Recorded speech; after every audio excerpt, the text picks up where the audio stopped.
Hey everybody, welcome back to the Mimic Commentary. I think this is part 5, and I'm going to try and do something a little different this one.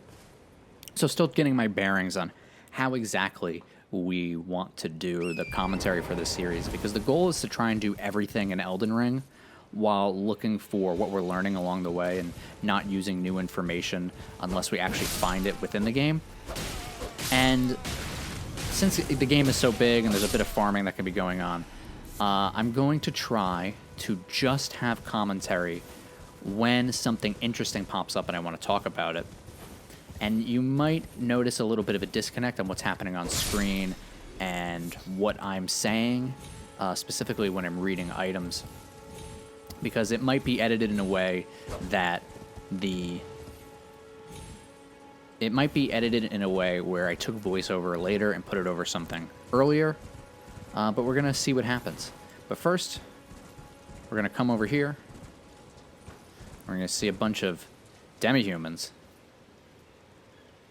and they look kind of brutish. Looks like, I don't know if they're eating people or if they're scavenging. We can see there's like a dead merchant or something, and then there's a guy up there. So let's go see what happens when we fight them. I know what's going to happen. They're going to die. But let's see what they're holding. And if we can learn anything about demi-human culture. And listen to the guy up there.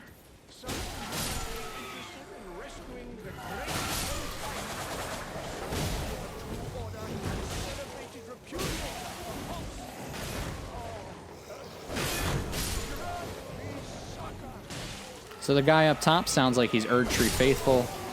He's Kenneth Haight, the repudiator of the true and the something of the false. Let's see what he says again. I wasn't paying attention. All right, he's great. He's pretty full of himself. Someone should rescue him, maybe from the demi-humans.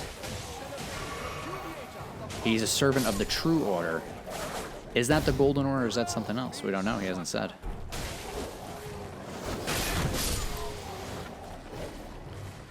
And the person they killed had magic grease, which is much similar to the fire grease that we found, probably made out of root resin and whatever else.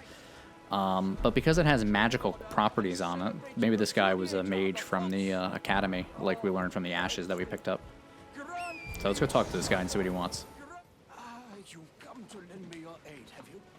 Well, that's very kind. There's a flower on his robe. Nice ornate blue robes. The help is very much appreciated. He seems a little racist towards Tarnished. Despite appearances, nobility is no prerequisite to serving the true order. Being tarnished means you're not noble, so maybe just having some light in your eyes makes you noble. Next in line is the rightful ruler of Limgrave, young Tarnished. All right.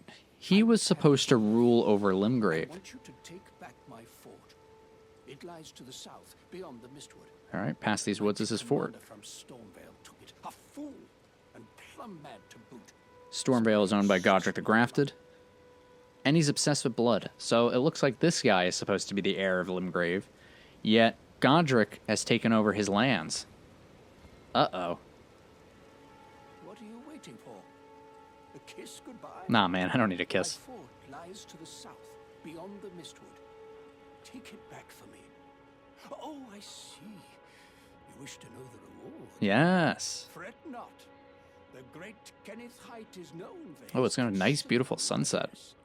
The celebrations will be lavish indeed upon the dawn of my fort's retrieval. Oh, the dawn of his fort's retrieval. If you've watched any of my videos, you know what I think about these forts and their shapes.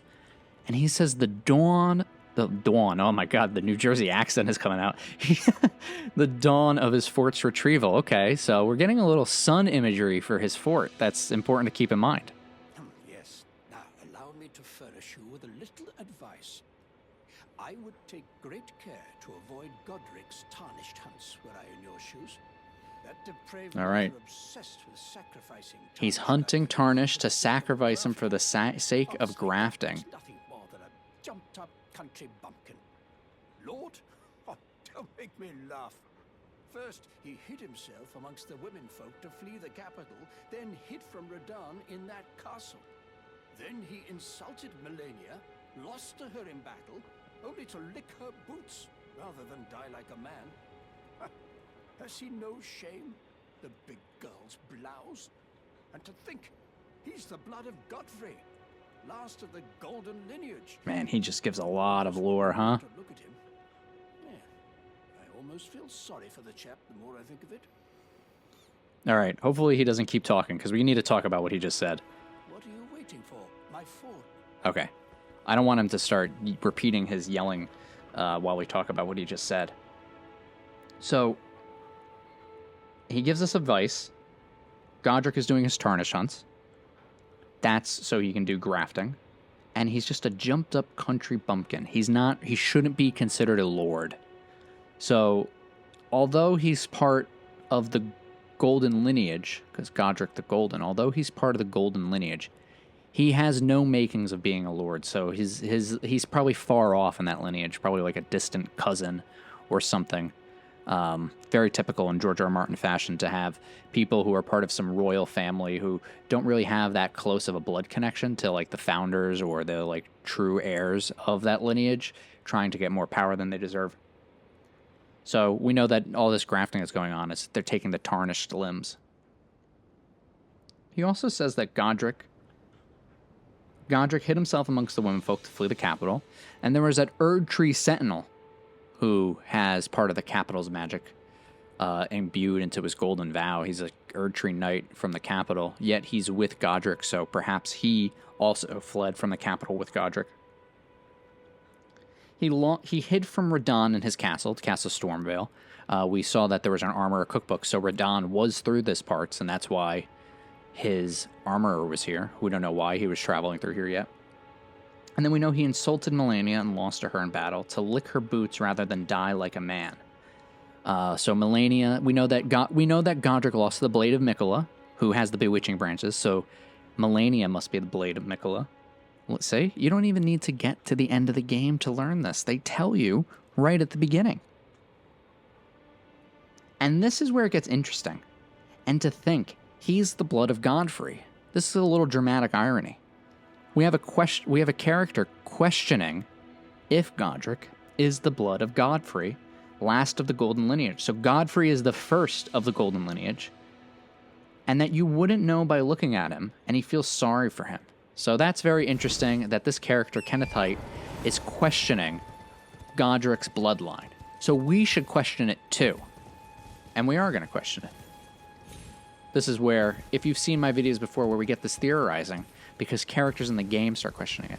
Now he wants us to go through the Mistwoods in the south, but we see a destroyed church over here.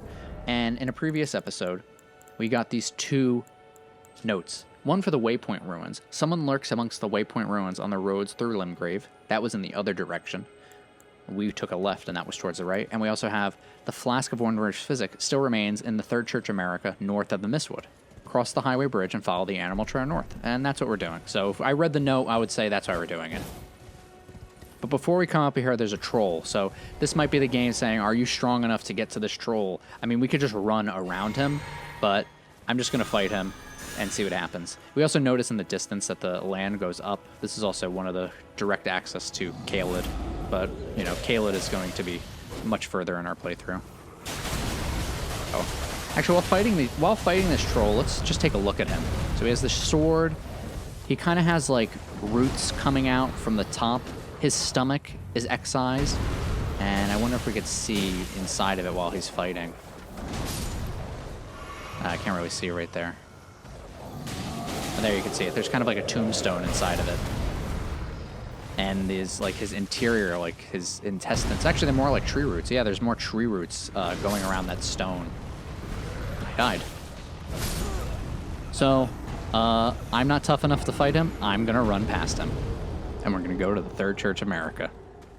And before we go pick up our items on the Third Church America and pick up that grace, we are going to pick up that... We are going to go pick up that ash over there.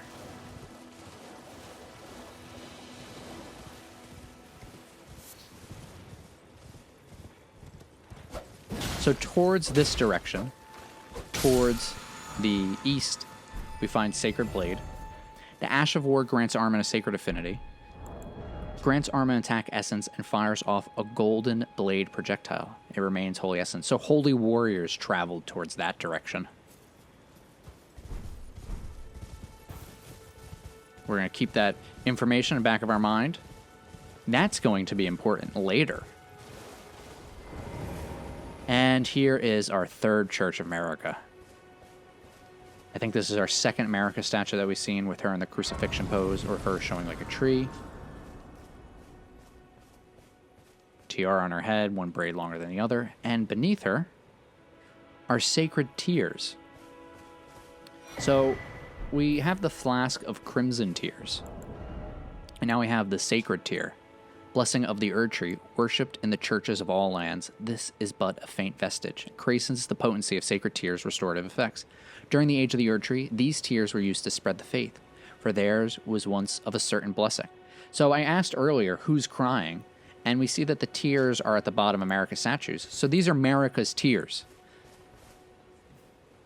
Now, are these literally tears that say, during the age of the Erdtree, they were used to spread the faith? Blessing of the Erdtree. So this comes from the Erdtree, but they're called tears. So in a alliterative sense, we're supposed to be thinking of the sadness of Marika. We see her in this crucified position.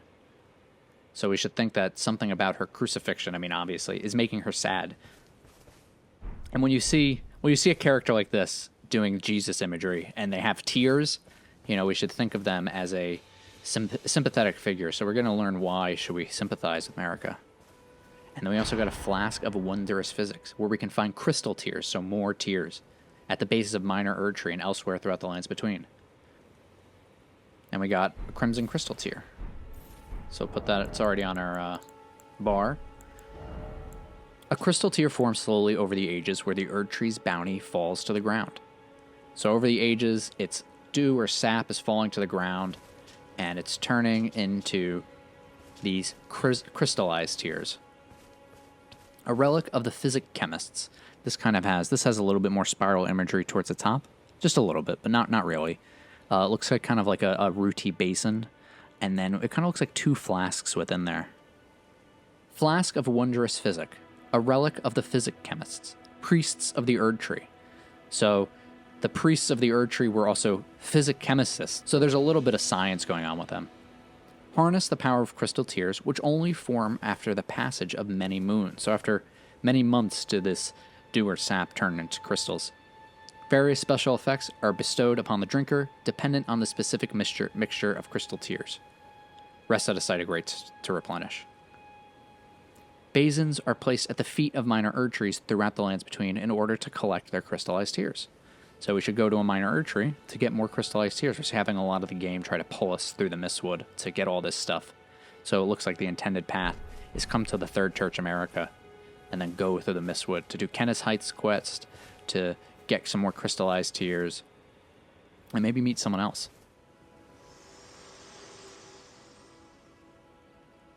Spoken echoes linger here. Words of Queen Marika. So Melina can give us the echoes of Marika spoken here, so she can tell us exactly what Marika said. Her mother was in the Erdtree. Marika has the blessings of the Erdtree. We could just put two and two together, just from those two things, and say that Melina's mother is Marika, this Christ-like figure in the world. And she doesn't know that, it seems. Maybe she doesn't know who her mother is, or maybe she does, but she doesn't know her purpose. What is her clasp? It kind of looks like an omega. It's kind of green, too. All right, let's hear what she has to say from the Echoes of Marika. Very well. In Marika's She can hear Marika's own words. My lord, and thy warriors, I divest each of thee of Making them breath. tarnished. With thine eyes dimmed, ye will We be know that. driven People don't from like the lands tarnished. They drive them between. from the lands between. Ye will wage war in a land afar, where ye will live and die. Well, perhaps So I might Marika serve is the you reason in lieu of why the maiden's the guidance. tarnished exists. She took the grace from their eyes, so they could be driven from the lands between, war, and then die. Shall I turn your But now we're rudeness to back. strength? Is that part of her plan? It looks like the Elden Ring has beckoned us back. For but a moment, share them with me. And we have to share our thoughts with Melina again to level up. We're being very personal with her. The principles I you would kind of want to make like a very like hodgepodge character, so we can use a lot of stuff. Our faith, I think, is pretty good for the things that we have. I need more intelligence. We definitely need more endurance. A little more strength. Our vigor is really going to hurt in this run because I'm going to level a lot of other stuff up. Maybe a little strength there. We need more intelligence because there's a lot of stuff that we're going to want to cast some spells too. So we're going to have to just go with this. It's pretty bad.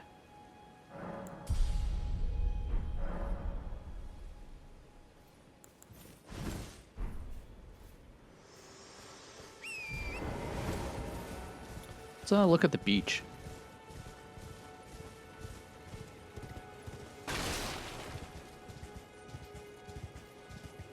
Some crabs coming out of the ground. And a big crab. This is actually the same crab model from Dark Souls 3, I think.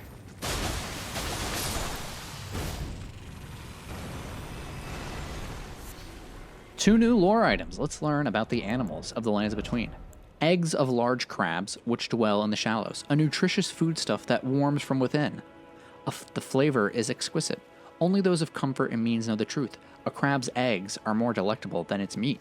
I wonder if that has anything to say about eggs within the lands between. We'll see if something about eggs being better than like the meat, like if that means anything. I don't know. Thin strips of flesh taken from a bloodless creature. Strip of white flesh. I think white, I think colorless. And silver. The dried meat toughens the constitution, boosting resistance. It's known for its long-lasting effect. And those crabs are taken from Dark Souls 3. We also see over here, there's an item up there. Unfortunately, we can't get it. It's into this cliff wall towards this region, and we can get to that region from that cliffside. So that's just telling us we can come back there. We can kind of actually like skip through the Mistwood and ride through the beach to get to the minor Erdtree. We could see that there's a little cliffside can pull us up there, and then we have a building next to it. But I'm just going to ride on the beach and see if we find anything interesting. And if I don't find anything interesting, I'll see you at the Mistwood entrance. I actually forgot about these wolves and these bears over here, and I kind of want to talk about how the wolves have this intelligence about them where they howl together and then they attack. And it makes me think that there's something more to the wolves than are let on because of their intelligence and how they work together. This is a rune bear, called such because it has really glowing rune eyes. It's kind of hard to see. But we're going to try and help these wolves defeat the rune bear. But hopefully the wolves know that too. Our reward is a smithing stone too. No new lore on that, it's just bigger. And we found some Trina lilies. So Saint Trina or her followers must have been here. So far we found it with bears, those Trina lilies, and beneath that Rose's statue. Alright, now we're actually going to go to the Mistwood. And I was going to actually go to the Mistwood outskirts, but I see that the road is leading us to a map marker. So we're going to take the intended path and follow the road and see where that leads us. I want to try for us to follow the paths that I think Elden Ring wants us to go for exploration, because I want to try and be as accurate as possible with the information reveals that they give us.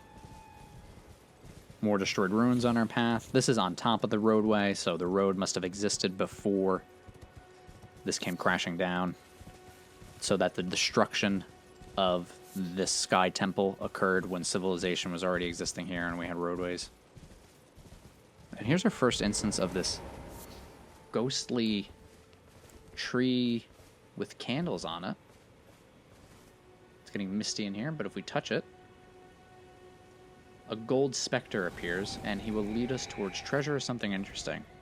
So we're going to follow his footsteps, and I'll see you when we reach the end. He's still going forward, but I want to pick up a map marker before we continue. And I don't want to fight the bear until I know where this guy's going. It looks like the ghost is trying to take us towards like a safer path. He's bringing us towards the items. He's showing us that there's an ambush there. And he's leading us towards these bats. It looks like he's trying to show us where all the items are through the area. And getting closer, we hear howling. So maybe the ghost is leading us towards the howling. Alright, so it's really interesting that the ghost wanted to bring us here, to the Mistwood ruins, and that Blaidd the half-wolf is here. He's actually up top there. I think you could... I can't really get him with the telescope, maybe if I move further back. But we have no way of getting him down. But it's just interesting that the ghost made us pass all of that stuff just to get to here. It made us walk past the minor Erdtree, this little well here. So what we're going to do is we're going to go talk to someone else so they could tell us how to interact with Blaidd. And then we're going to come through the Mistwood outskirts and come through a different way. So next time we'll be at Kale. Yes, Kale. Tell me about the howling in the Mistwood. A wolf in the Mistwood. I suppose he must still be skulking about. I know. Why not meet him for yourself? Next time you hear the wolf's howl, make this signal right under the source. Oh, don't fret. There is nothing to fear. I just have an inkling the two of you might hit it off. Goodbye. Alright, so it looks like Kale To do business. and that wolf have a little signal together. They're friends. How very interesting. And before we go into the Mistwood, I forgot to read us about Limgrave East. Map of the eastern region of Limgrave. Other than the Mistwood, which envelops the south, it is known for its lands which leads to Caelid, a path trod by many a soldier in the past. So we found that sacred blade, so we learned that holy warriors walked through here. Radon, the great general, his army walked through here. Godrick lost to the blade of Mikola Melania in battle, so her army must have walked through here. So, depending on who those holy warriors are, there's either 2 or 3 armies that went through here. Godrick's army may have went through here too, so 3 or 4, but I'm going to say 2 or 3. I don't know if Godrick's armies, maybe they marched through here, but it seems like they're only in this region. What's interesting about the Limgrave East map is that it also gives us part of Caelid. I never really noticed how much it gives you. And with the addition of the new... Well, not new. With the addition of an update that added when we can see NPCs, we're actually seeing that there's NPCs in our map that we haven't even met yet. Kind of leading us towards some exploration. Finger Reader Crone, one there. And one over here by a telescope in the Caelid region. The Limgrave region is quite green compared to this like orangey red area. We're not going to go there yet because that's kind of spooky. But we can see from the map that we can go up this way. Or actually, we can see from the map that we can go up this way. There's a building, minor Erdtree. But we're not going to go there yet. We're going to go through the Mistwood. Thanks to that ghost, we learned where all the loot was. So we're just going to pick all that stuff up. It's interesting that that blue candle tree is trying to lead us into a certain direction. Some sleeping bears. Work smarter, not harder. So what is our reward? Throwing daggers. Golden rune 5, that's a lot. And the guy picked up gold shit, so they must find value in that. And golden fireflies. We learned about the silver fireflies hang out in lightless water where the sun isn't shining. So these guys must be where the sun can shine. And let's see what they tell us. Firefly that gives off a golden light. Found nearby is Vor close to minor Erdtree. So it's not the sun that is giving them their light, but minor Erdtrees. The light of fireflies is to believe to have alluring magic. Golden light is considered to invite runes. So gold and fireflies... Golden light is for inviting runes. Silver light is for riches. Let's look at the pattern difference between them. Silver light, golden light, no sunlight, minor Erdtrees. It's interesting that this is no sunlight, and this is minor Erdtrees. That it's not the sunlight that gives them their gold, but the minor Erdtrees. We also have a minor Erdtree up close, and then we have that well. But I don't want to go to that well yet, because I know, thanks to my prophetic nature, that I am not strong enough for that. We're also going to fight this bear and find what his item is. After the bear is dead, we'll talk about it. Killed him in one hit. And our reward? Our reward is a nomadic warrior's cookbook with fetid pots. Ugh. This is for those nomad warriors of utter scarcity. He might be related to the nomad merchants. And with those fetid pots, we could take gold tinged excrement and a mushroom. As the mixture ferments, toxins are produced alongside a putrid stench that seeps out once ripened. And that's from flies coming to it.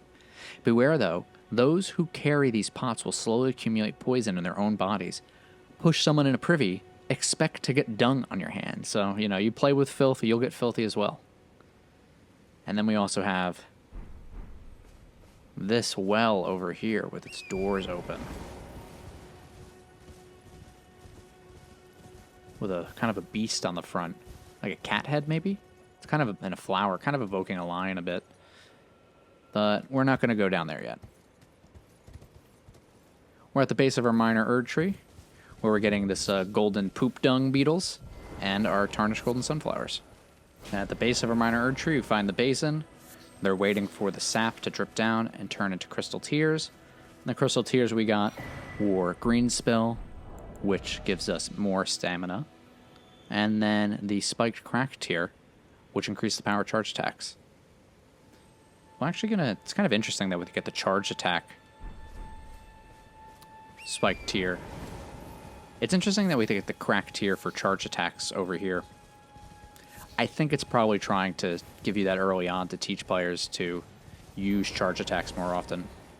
We also got the ground slam. Jump high in the air and crash down and ground ahead. It's this is actually kind of probably something we'll learn later. Why is the ground slam over here? It probably has to do with the enemies that you usually find by minor Erdtrees. Oh, I also forgot that we picked up Golden Rune 5s. Grace that dwells within the inhabitants of the lands between, lingering trace of gold. Even now, runes are still imbued with the power of life itself. Do you see the Erdtree towering over there? Well, of course I see it. Why wouldn't I see it? So, runes are imbued with the power of life itself. So that's also very interesting. Even now, runes are still imbued with the power of life itself. So, it must be, runes are gold, the power of life itself. It must be that the reason why beast liver and beast blood with glistening of gold and gold-tinged excrement never drying and, the kidneys having a lot of life in them, it must be like this gold that's within them. The power of gold is the power of life. So what is the power of silver? Also the herba that we just picked up too. Herba is evergreen. So if that's the power of gold, what's the power of silver? Why is silver more riches? So we have the Mistwood ruins. We're going to try and see what the Mistwood ruins could be. So we have a graveyard over here and ruins over here. And then a castle down here, and the minor Erdtree.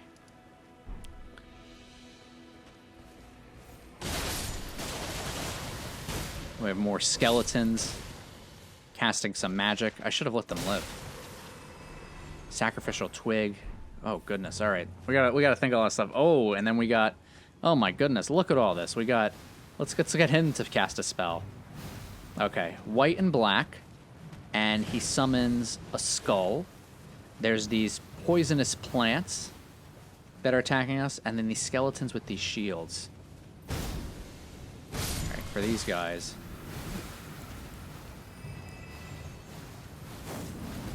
Okay.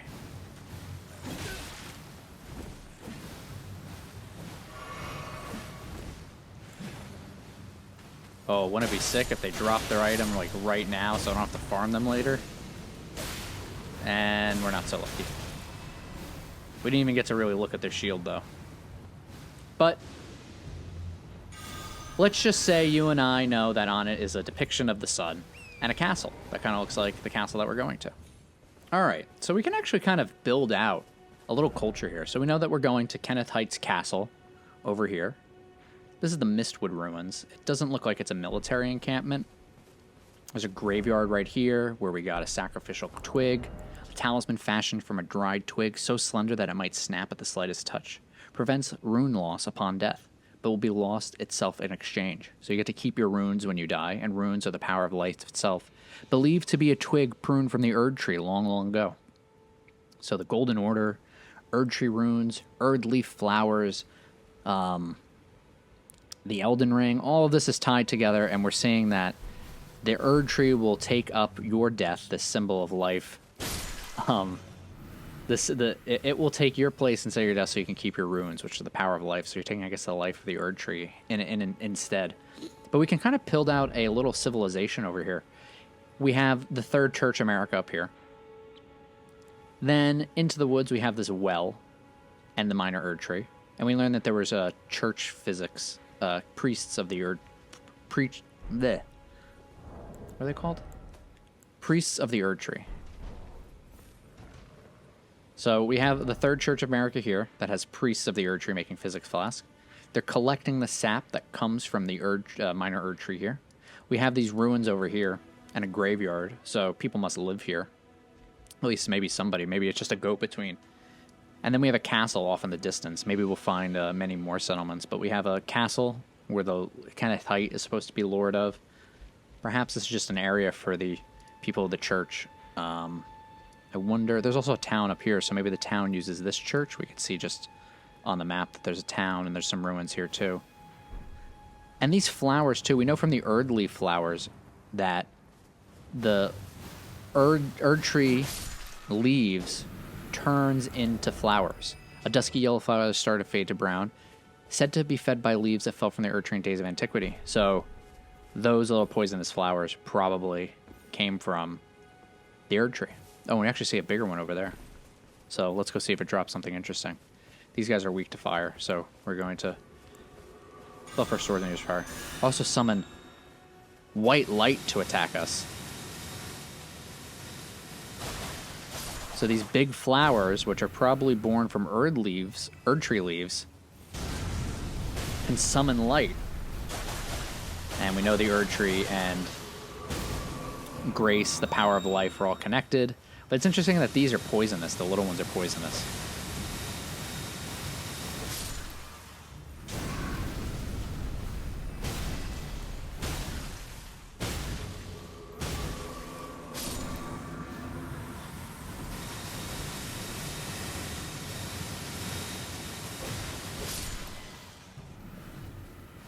And it gave us Miranda powder, so we'll learn what these things are. Oh, but let's not get poisoned. I don't think I have anything to cure me from poison.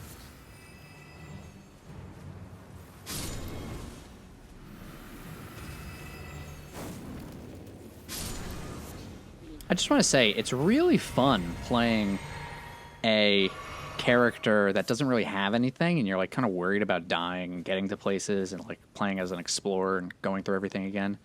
It makes everything a little more dangerous. So we got Miranda powder. Just looking at the item, the little things inside of there kind of look like little trees. And does it look similar to the Erdleaf? Maybe a little, but I don't know if that's just me saying it because that's just what I think. But they kind of look similar. Pollen from the man-eating Miranda flower. Throughout history, perfumers have prized this extremely fragrant form of Miranda pollen, not yet scattered into the air. So Miranda, that's a person's name. It sounds similar to Marika, an M name, a feminine M name. So maybe Miranda and Marika have some relations together. And then it's a man-eating Miranda flower. So we have the Erdleaf flowers. Those come from the Erdtree. And then we know from the catacombs that Erdtree burial is people being put into the roots of the Erdtree. So it seems that this man-eating thing is quite common amongst all of these plants in this world. The plants will eat you. Here's our Mistwood ruins. I'm trying to see if it's like a military outpost based on what we find, or if this is where people would live. Golden rune. Actually, let's talk to Blaidd, so he stops howling, and then we can explore and see what this ruin might be. Mushroom. We love mushrooms. We need those for our bombs.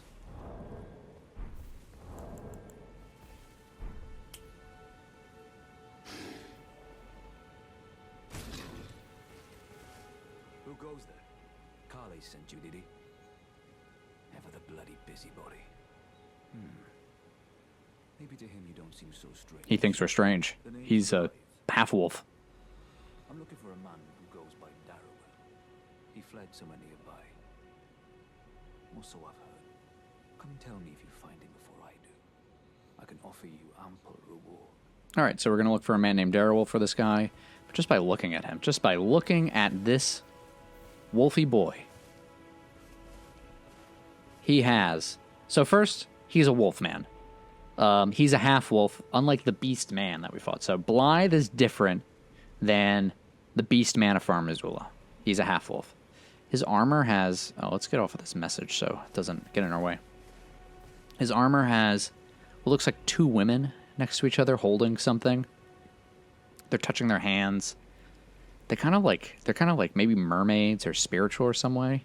A blue cloak. He has blue eyes. His eyes don't look like they have any gold. So I don't know. Maybe they have a little gold in there. I can't tell. You know, finely crafted armor. This kind of looks like flowers, a little flower motif on, I guess you would call it a crotch guard. I don't know what you would call that. And then kind of has this like wolfy cape. And then his sword has runes in it, kind of like the spirit calling bell, kind of looks similar to that. So it must be magical in some way. And it has gems at the hilt, kind of like bluish purple. I can't tell if it's blue or purple. I'm colorblind. And then a spiral at the hilt. So this guy, he has, you know, this is Castle Forge stuff here. He must be important to somebody. And he's looking for a trader. And in need of a fitting end to his tale. So let's explore these ruins, and then we'll continue on. I think this is our first chest in the game. This is found in the Mistwood ruins. It doesn't look like there's anything of note on the chest. Though the top, it kind of, I don't know if that's supposed to be just generic motif, but maybe it's supposed to look like a flower. Let's see. Smithing stones. So, you know, I said that maybe people lived here, but kind of based on it, it's probably a military outpost. And then we can find that this bear is sleeping because of the Trina lilies. Dulls the senses, prevents agitation. So let's see if we can pick up all of these. Nope, we can't. We gotta fight him. I wish Blaidd would help us, but God, no, he doesn't care what happens to us. So, we can't fight the rune bear, so we're gonna go hide inside of here.